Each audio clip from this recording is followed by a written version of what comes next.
Hi, I'm Staci from FunCalibre, and this week we're talking about inflation.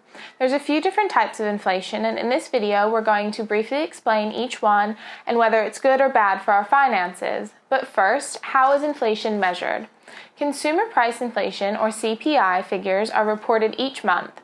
The figure, a percentage, is usually accompanied by comments about how the cost of filling our car with fuel has increased or decreased, and whether or not the weekly trip to the supermarket has become cheaper or more expensive. This is because CPI is the rate at which the prices of goods and services bought by households rise or fall, and it's calculated using an imaginary but very large shopping basket. What's in the basket changes over time. When it was first introduced, more than 70 years ago, the UK still had rationing in the aftermath of World War II. Condensed milk was a staple purchase, and the cost of mangle rather than a fridge was included. Today our basket includes things like free-from foods, petrol, computer games, airport parking, and gin. When we are in an inflationary environment, it essentially means we have the same amount of money to spend each month, but as things cost more, that money doesn't go as far as it used to. In other words, the real value of our cash is being eroded. There are two main types of inflation. Demand pull, which is when there is more demand for goods than there's supply, so people are willing to pay more to secure the purchase. And the cost push, which is when the cost of making the goods increases, companies have to raise their prices in order to cover the shortfall. The former is typically a healthier type of inflation. It usually moves in line with a rise in employment and wages. Because we have more money in our pockets, we don't mind spending more. In contrast, the latter can put a strain on the consumer and therefore negatively impact the economy. Disinflation is still a period of inflation, but prices are rising by smaller amounts than they were before. In other words, the rate of inflation is falling. Disinflation can mean, in some cases, suggest unemployment is rising or economic growth is slowing. It can also come about when central banks raise interest rates.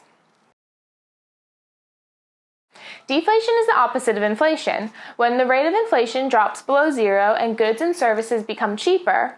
This may sound at first like a positive. After all, if your salary is the same but things you want to buy become relatively cheaper, surely this would encourage spending and boost the economy. But not necessarily. The issue is that because the value of your cash increases, you're more incentivized to hold onto your money in savings rather than spend it. After all, what's the point in buying something today when it could be even cheaper tomorrow? As fewer products are being bought, companies' revenues fall, and this can lead to higher rates of unemployment and a continued downturn in spending. This is known as a deflationary spiral, and was the bane of the Japanese economy for almost 3 decades. Stagflation is when there is no economic growth and unemployment is rising, but there's still inflation in the system. In other words, your raises would be falling, but the price of goods would keep rising. Of course, this is not an ideal environment for anybody. Stagflation tends to be the result of a bad or cost-push inflation. Reflation essentially signifies the start of the inflationary cycle after a recession. It should not be confused with full-blown inflation. It tends to happen more gradually. It's when the economy starts to experience stronger growth in conjunction with rising prices. It's often caused by central banks reducing taxes, printing money, or lowering interest rates.